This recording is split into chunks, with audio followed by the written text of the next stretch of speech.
सामान्य किसान की आवाज, मजदूर की आवाज, नौजवान की आवाज राहुल गांधी जी संबोधित करने आ रहे हैं।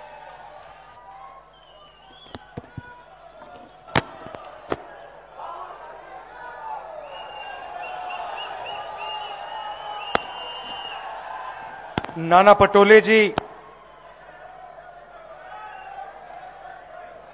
डॉक्टर प्रशांत पटोले जी, पंकज यादव जी, सौरभ रुकाडे जी, अमर वरादे जी, रमेश खूटे जी, कुशल बोपचे जी, हमारे कैंडिडेट्स गोपाल अग्रवाल जी, दिलीप बंसोड जी, रवि बोपचे जी, राजकुमार पूरम जी, स्टेज पे गठबंधन के वरिष्ठ नेता, भाइयों और बहनों,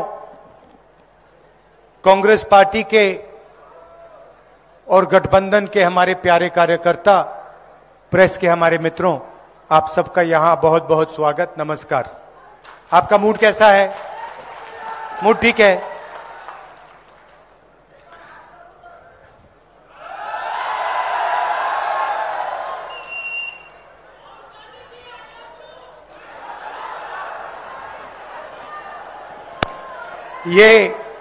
ये लव यू शब्द जो है, ये भारत जोड़ो यात्रा के बाद जब मैंने कहा कि नफरत के बाजार में मोहब्बत की दुकान खोलनी है, तो ये तब से चला है।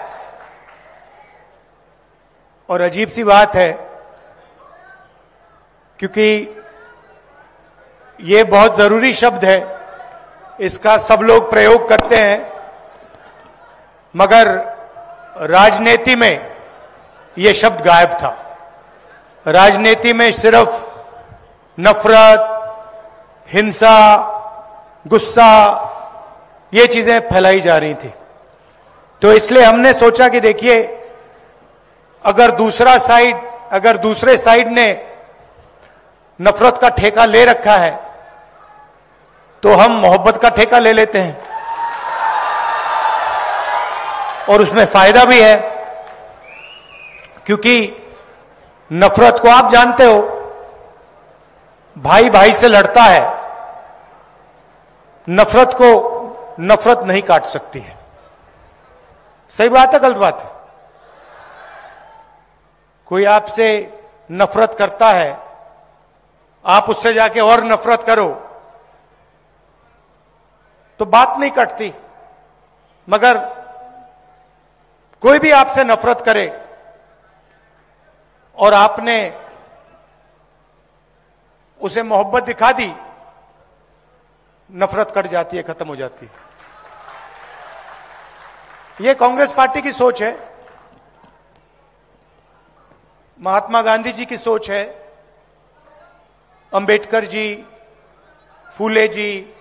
महाराष्ट्र में तो लिस्ट है, अभी मैंने शुरू कर दिया तो मतलब 10-15 मिनट तो नाम लेने में लग जाएंगे। ये आपके खून में है। जब भी मैं यहां आता हूं, मैं आपको बताऊं, जब भी मैं आता हूं विदर्भ में कहीं भी, जैसे ही मैं महाराष्ट्र में आता हूं, आपके चेहरों पे, आपके दिल में कांग्रेस पार्टी की विचारधारा दिखती है। कहने की भी जरूरत नहीं होती, समझाने की भी जरूरत नहीं होती है। ये आप में नेचुरल है, डीएनए है, और ये नया नहीं है, ये हजारों साल से चल रहा है। ये हिंदुस्तान का संविधान है।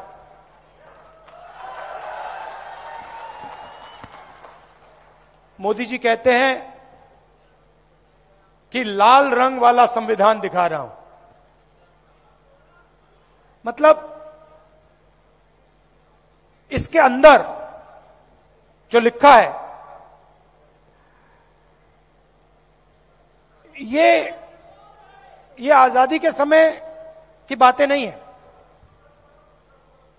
मैं आपसे पूछता हूं, क्या इस संविधान में फूले जी की सोच नहीं है? अंबेडकर जी की सोच है? बुद्ध भगवान की सोच है, नारायण गुरु, बसवना, इनकी सोच नहीं है क्या? तो ये हजारों साल पुरानी किताब है, हजारों साल पुरानी किताब है। इसके अंदर जो है ये हजारों साल पुरानी सोच है। क्या शिवाजी महाराज ने इसके खिलाफ बात बोली थी क्या? जो शिवाजी महाराज कहते थे वो इसके अंदर है। संतों की सोच है, एकता है इसमें, मोहब्बत है इसमें, समानता है इसमें, हर धर्म का आदर है इसमें। इसमें कहीं लिखा हुआ है क्या कि हमें एक दूसरे को मारना चाहिए, गाली देनी चाहिए? इसमें लिखा है क्या? मुझे दिखा दो कहां लिखा है इसमें, मुझे दिखा दो इसमें कहां लिखा है कि गरीब लोगों को दबाया जाना चाहिए, किसानों को सही दाम नहीं दिया जाना चाहिए? इसमें कहां लिखा है? हाँ, तो प्रधानमंत्री जी ने इस किताब को, मैं गारंटी लिख के कह रहा हूं, प्रधानमंत्री जी ने इस किताब को पढ़ा तक नहीं है।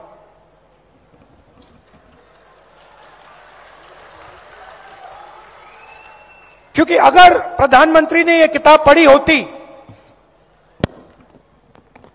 तो जो इस किताब के अंदर लिखा है उसकी रिस्पेक्ट करते।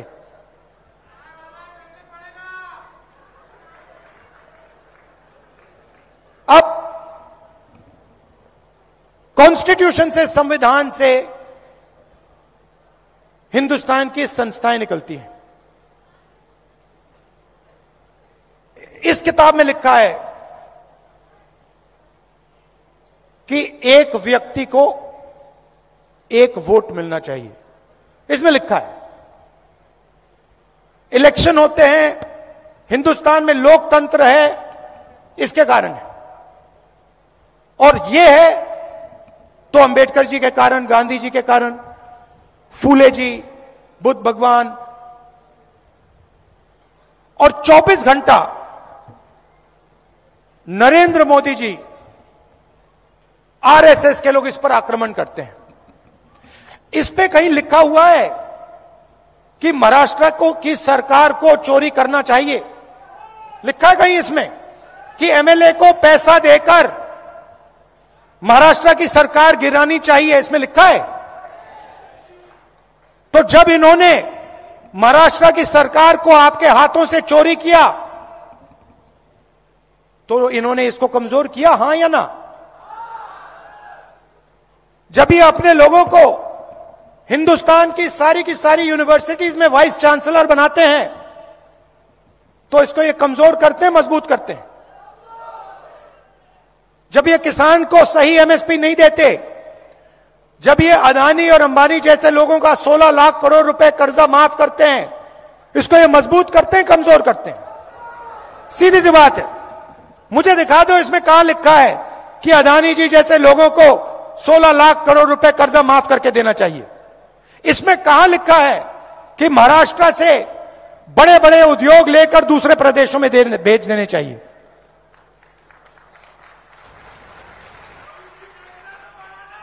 तो 24 घंटा नरेंद्र मोदी, आरएसएस, बीजेपी के लोग इसको खत्म करने में लगे हुए हैं।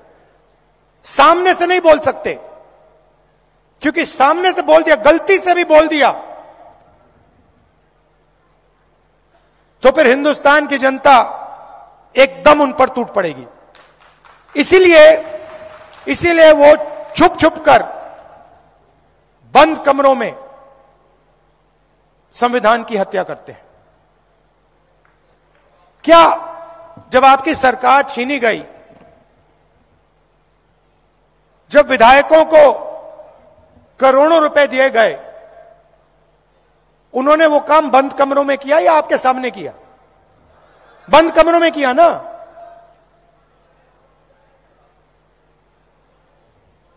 यहां पे धान के किसान, महाराष्ट्र में सोयाबीन, कपास, मैं आपसे पूछना चाहता हूं, आपको सही दाम मिलता है? आप मेहनत करते हो, आपके हाथ फट जाते हैं, 24 घंटा अपना खून पसीना आप देते हो और आपकी मेहनत का फल आपको नहीं मिलता।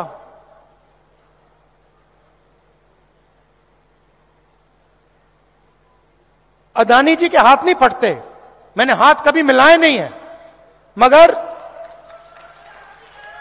मैं जानता हूं बिल्कुल मुलायम मुलायम हाथ होंगे उनके।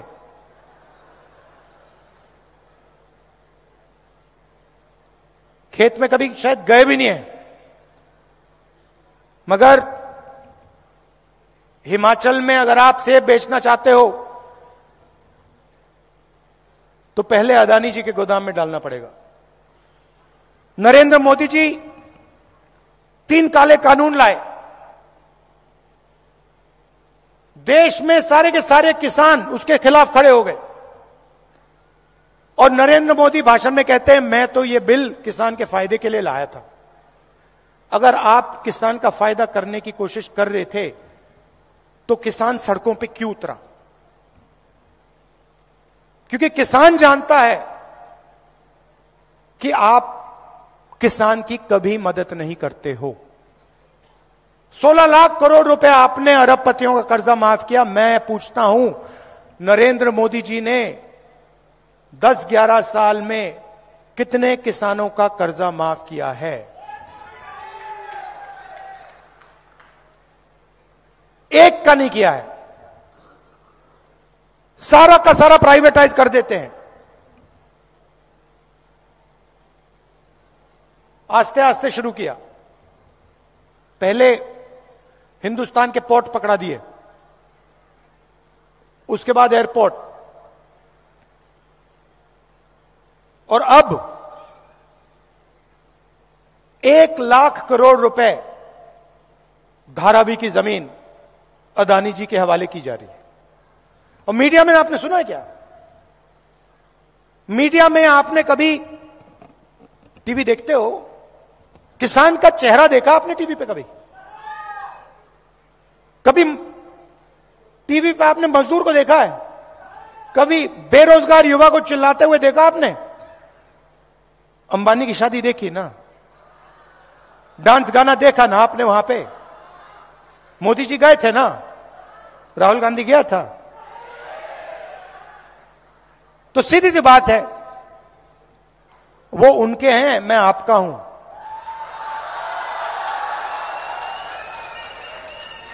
और आप देख लेना, आज शाम को मीडिया में, अदानी अंबानी वाली मीडिया में, मेरा भाषण आपको 10 सेकंड के लिए दिखेगा और फिर 23 घंटे नरेंद्र मोदी, नरेंद्र मोदी, नरेंद्र मोदी, नरेंद्र मोदी।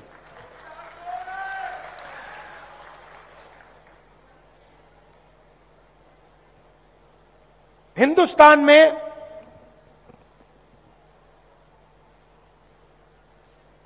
15% दलित आबादी है, 8% आदिवासी हैं। आप जानते हो पिछड़े वर्ग के लोग कितने हैं? 15% दलित, 8% आदिवासी। आप मुझे बता सकते हो कितने हैं पिछड़े वर्ग के लोग?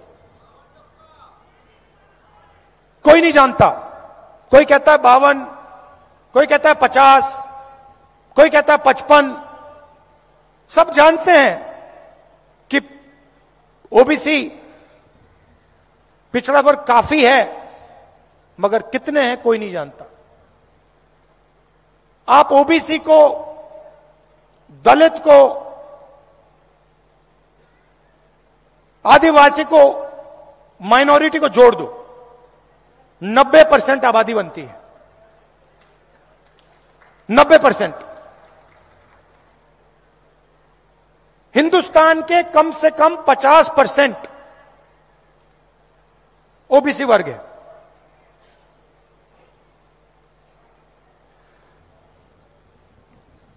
और 24 घंटा नरेंद्र मोदी जी अपने आप को ओबीसी कहते हैं। सुना आपने? ओबीसी, मैं ओबीसी हूं। जहां भी जाते हैं मैं ओबीसी हूं, ओबीसी का अपमान हो गया। सबसे बड़ा ओबीसी का अपमान मैं आपको बताता हूं। आप सब जीएसटी देते हो, सबसे ज्यादा जीएसटी हिंदुस्तान के गरीब लोग देते हैं, मतलब 90% देता है। जितनी जीएसटी हिंदुस्तान का सबसे गरीब व्यक्ति देता है, उतनी ही जीएसटी अदानी देता है। 1 लीटर पेट्रोल गरीब किसान खरीदता है, शर्ट पैंट गरीब किसान खरीदता है, ढाबे में गरीब किसान खाना खाता है, मिठाई की दुकान में गरीब मिठाई खरीदता है। जितनी जीएसटी वो देता है, उतनी ही जीएसटी अदानी देता है।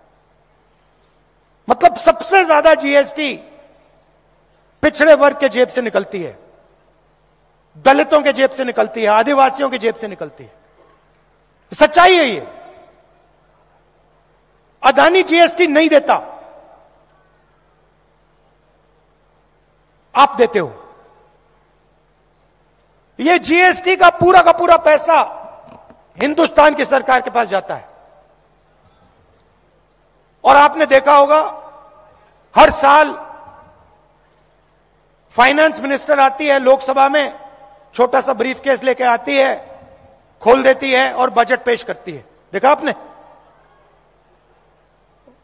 बजट जो आपका धन है वो बांटा जा रहा है, वो बजट है। बजट को 90 अफसर बनाते हैं। फाइनेंस मिनिस्ट्री में, डिफेंस मिनिस्ट्री में, फाइनेंस मिनिस्टर के ऑफिस में, प्रधानमंत्री के ऑफिस में 90 लोग बजट बनाते हैं। मतलब 90 लोग तय करते हैं कि हिंदुस्तान के पिछड़े वर्ग का, दलित का, आदिवासी का पैसा कैसे खर्च होगा। यह अंबानी का पैसा नहीं है, यह अदानी का पैसा नहीं है, यह आपका है। आप रोज देते हो, आपको शायद पता भी नहीं लगता। यह आपने शर्ट खरीदी 18%, जूते खरीदे 18%, खाना खाया 18%,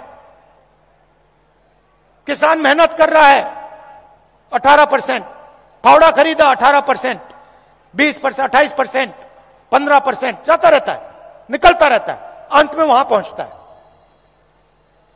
90 अफसर डिसीजन लेते हैं। महाराष्ट्र को कितना पैसा आएगा, विदर्भा में कितने स्कूल बनेंगे, कितनी यूनिवर्सिटीज आएंगी, शिक्षा के लिए कितना पैसा जाएगा। 90 अफसर में से पिछड़े वर्ग की आबादी 50%, 90 में से 3 पिछड़े वर्ग के हैं। और अगर हिंदुस्तान की सरकार आपका पैसा खर्च करती है, पिछड़े वर्ग का पैसा खर्च करती है, 100 रुपए खर्च होते हैं, तो आपके ओबीसी अफसर 5 रुपए का निर्णय लेते हैं। यह है ओबीसी का अपमान।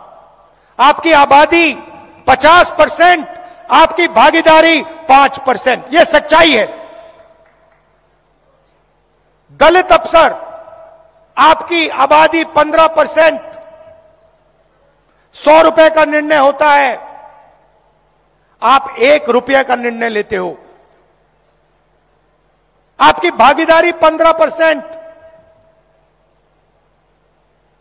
100 रुपए में से 1 रुपया आपका।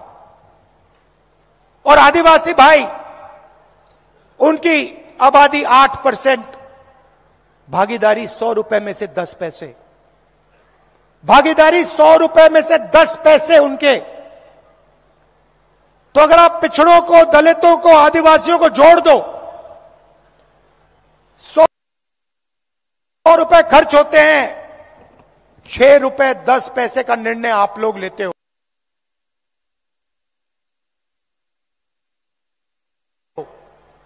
यह है असली अपमान। इसीलिए मैं हर स्पीच में कहता हूं और लोकसभा में मैंने कहा है कि लोकसभा में कांग्रेस पार्टी दो काम तो करके दिखाएगी। पहला काम, जाति जनगणना, कि इस देश के हर दलित को, हर आदिवासी को, हर पिछड़े वर्ग के व्यक्ति को पता लग जाए कि उसके जेब में से कितनी चोरी हो रही है और कैसे हो रही है।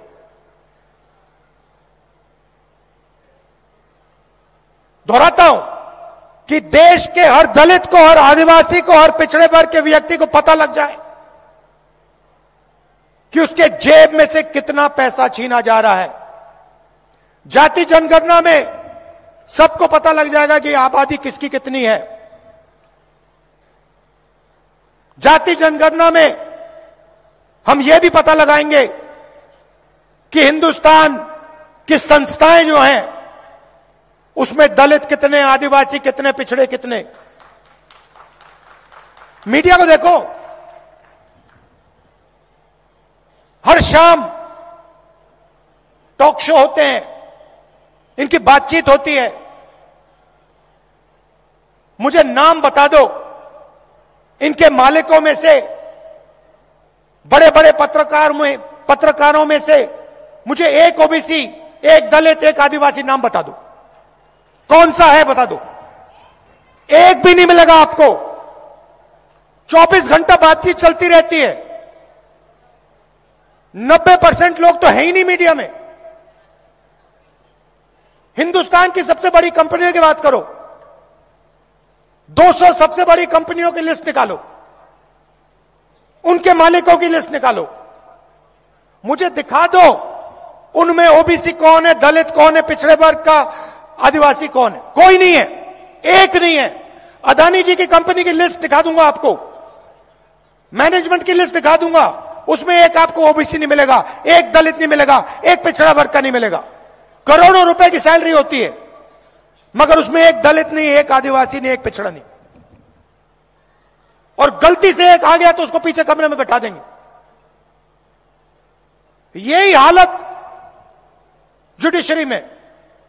प्राइवेट अस्पतालों की बात करो, मुझे बता दो कौन से प्राइवेट अस्पताल का मालिक दलित वर्ग का है, आदिवासी वर्ग का है, पिछड़े वर्ग का है। नाम दे दो मुझे। और यही शिक्षा में बात है। Private college, private university, private अस्पताल, सारा का सारा प्राइवेट हो रहा है। पहले पब्लिक सेक्टर हुआ करता था, उसमें दलितों को, आदिवासियों को, पिछड़ों को जगह मिल जाती थी। आस्ते आस्ते वो सब बंद हो रहा है। इसलिए हमने कहा है भैया जाति जनगणना होगी, लोकसभा में होगी, राज्यसभा में पास होगी, हम करेंगे। कॉन्स्टिट्यूशन में लिखा है समानता होनी चाहिए, इसमें लिखा है, इसमें लिखा है हर व्यक्ति को एक वोट मिलना चाहिए, इसमें लिखा है समानता होनी चाहिए, इसमें लिखा है हिंदुस्तान की संस्थाएं हिंदुस्तान की जनता की संस्थाएं हैं, किसी एक व्यक्ति की नहीं है।